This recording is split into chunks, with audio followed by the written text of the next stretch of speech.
The golden hour light filtered through my living room window as I settled into my father's old armchair. Today wasn't just any day. It was the anniversary of my mother's birthday, and the memories came flooding back like an old photograph coming to life. I reached for the shoebox under the end table, pulling out a faded photograph from 1953. There I was, a barefoot 8-year-old with a gap-toothed grin, surrounded by the neighborhood kids on Maple Street. We were covered in dirt from building a fort in the empty lot behind Mr. Thompson's hardware store. Every detail came back to me. The sound of the ice cream truck's bell echoing through the streets, the smell of fresh-cut grass and Mrs. Peterson's apple pie wafting from kitchen windows. We played until the street lights flickered on, signaling the universal time for mothers to call us home. Sunday dinners were our sacred ritual. Grandma would arrive with her famous pot roast. Aunt Margaret brought homemade rolls, and Uncle Joe would sneak me peppermint candies when Mom wasn't looking.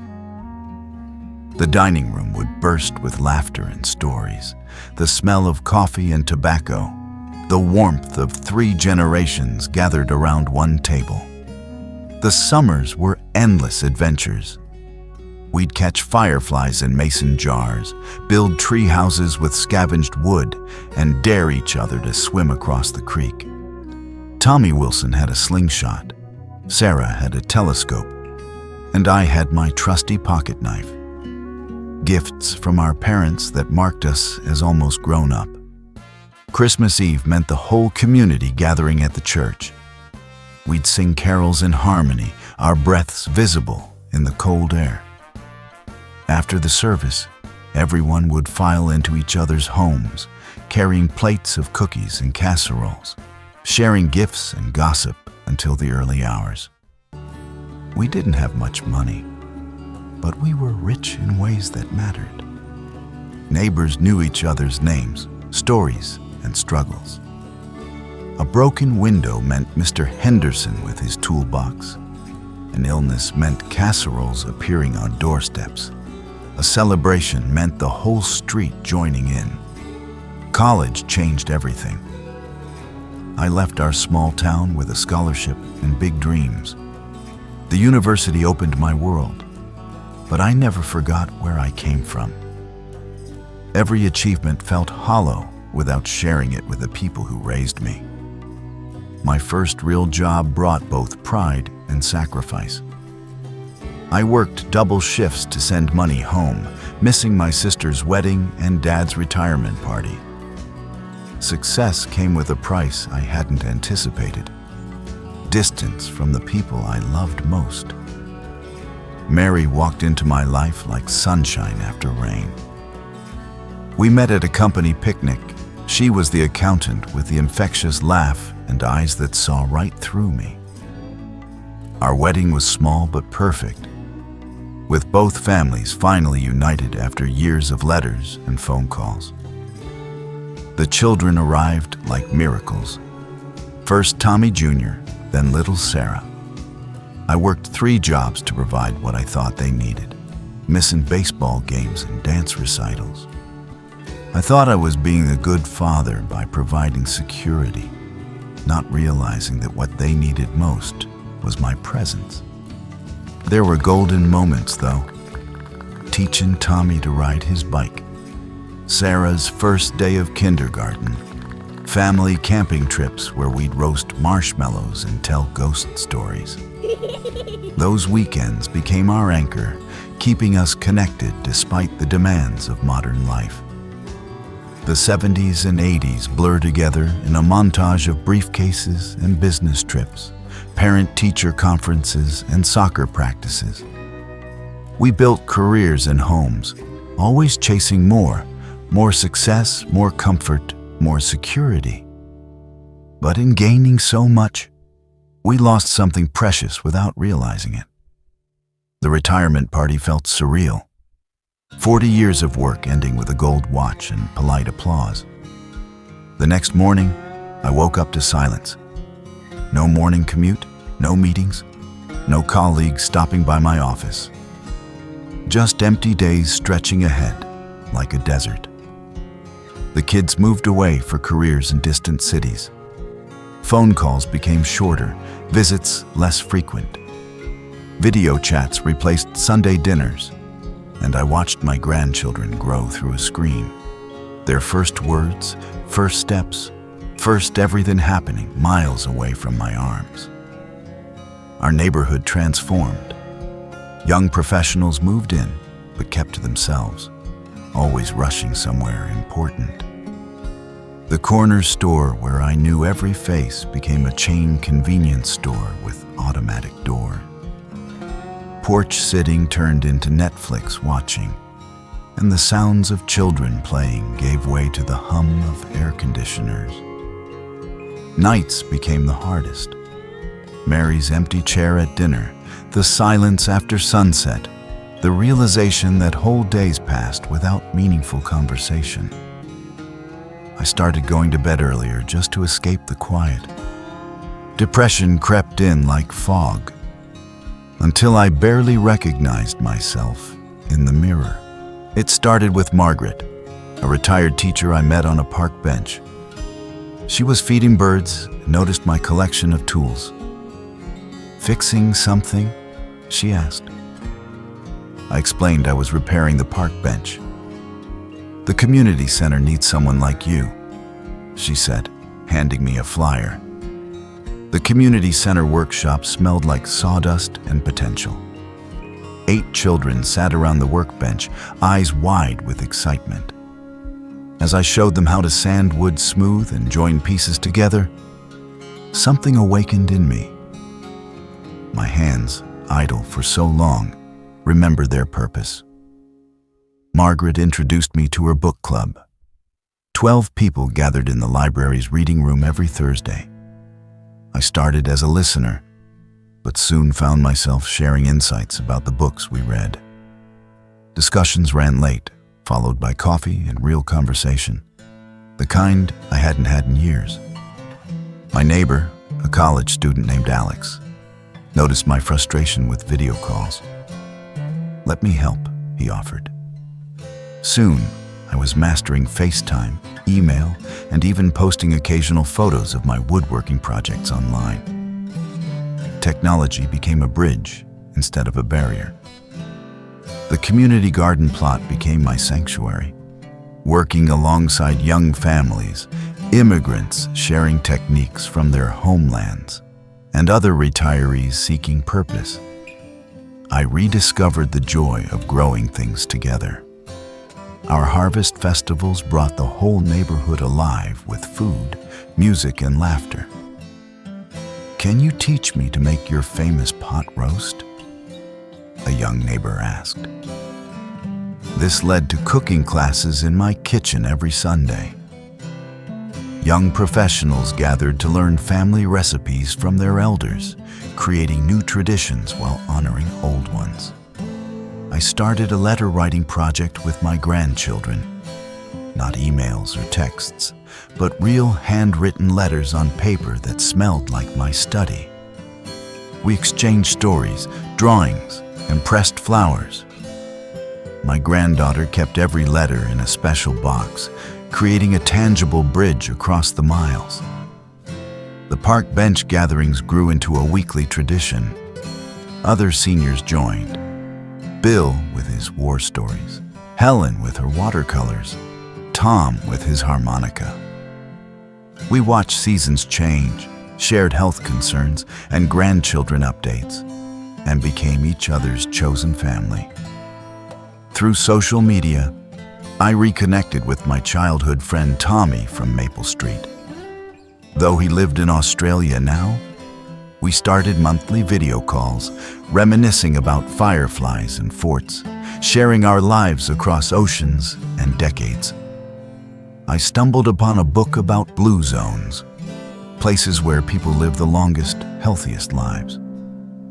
The secret wasn't special diets or exercise regimens, but community, purpose, belonging.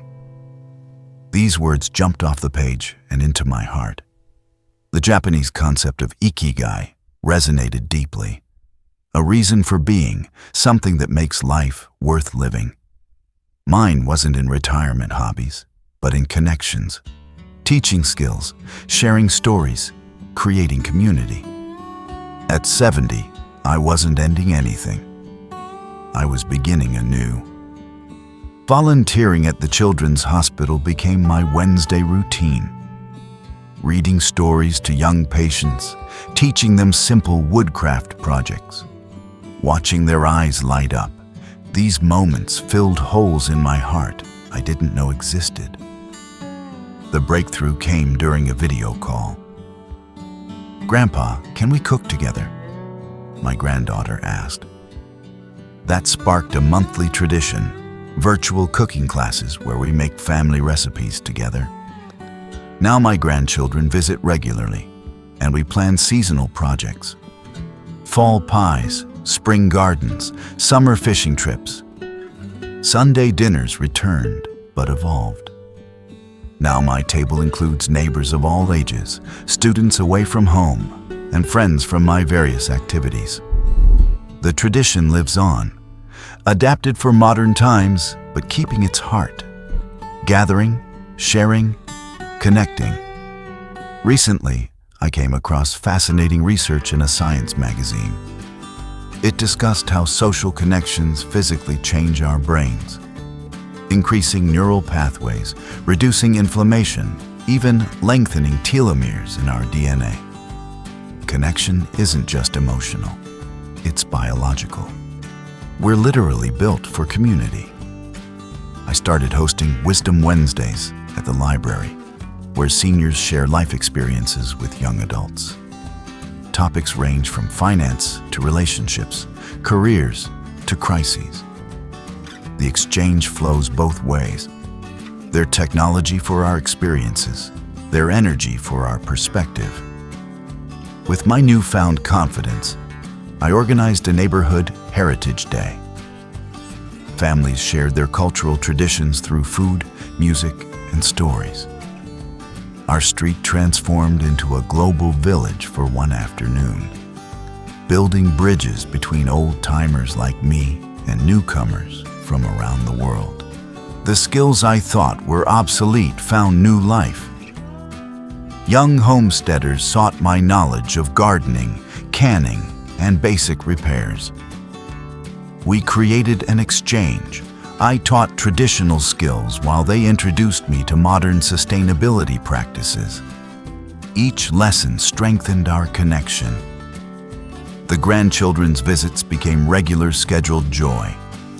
We established monthly traditions, making homemade pizza on the first Saturday, fishing trips in spring, baking sessions in fall. My workshop filled with small hands learning to sand wood, understanding that I wasn't just their grandfather, but their connection to family history. Our neighborhood now hosts quarterly connection festivals, potluck dinners, talent shows, skill swaps, and story circles bring together people of all ages. The sense of community we thought was lost forever has been rebuilt, stronger and more diverse than before. That science article I mentioned earlier really opened my eyes. It explained how social isolation actually causes brain shrinkage, while meaningful connections stimulate neurogenesis, the growth of new brain cells. When we connect, our brains light up like Christmas trees, releasing oxytocin and dopamine, strengthening neural pathways, and even reversing cognitive decline. We formed a retirement transition group to help others navigate this challenging passage. Weekly meetups where retirees support retirees, sharing resources, opportunities, and most importantly, reassurance that they're not alone in feeling lost at first. Our family gatherings transformed. Video screens connected distant relatives while local friends joined our table. Age barriers dissolved as teenagers helped elders with technology, while seniors shared wisdom and stories. The holidays became celebrations of connection rather than obligation. Today, as I sit in my garden surrounded by people of all ages, I understand that retirement isn't an ending. It's a transformation. The connections I feared I'd lost forever have returned, evolved, and multiplied. My life has more purpose at 70 than I ever imagined possible. To anyone feeling invisible, forgotten, or useless, your story isn't finished. The world needs your wisdom, your experience, your kindness. Start with one small connection. Smile at a stranger. Join one activity. Share one skill. Watch how these seeds grow into forests of friendship. Tomorrow, I'm teaching my grandson to build a birdhouse. Next week, my granddaughter and I are starting a cooking video channel. In a month, we're hosting a multi-generational camping trip. The calendar is full, my heart is fuller, and my mind sharper than it's been in years. I've signed up to mentor foster children in woodworking. The community center wants to expand our program nationally. My book club is writing a collection of stories to preserve for future generations. Every day brings new ways to connect, contribute, and grow. The sunset from my porch no longer feels lonely. My neighbor waves from across the street. Grandchildren's drawings decorate my fridge. Tomorrow's schedule includes community garden work, wood shop with the kids, and dinner with new friends. This isn't retirement. It's re-engagement with life. The science proves what our hearts always knew. We are designed for connection. Our brains thrive on community, our spirits soar with purpose, and our souls find peace in belonging. At any age, we can choose to connect, to contribute, to matter. The choice is ours, and the time is now.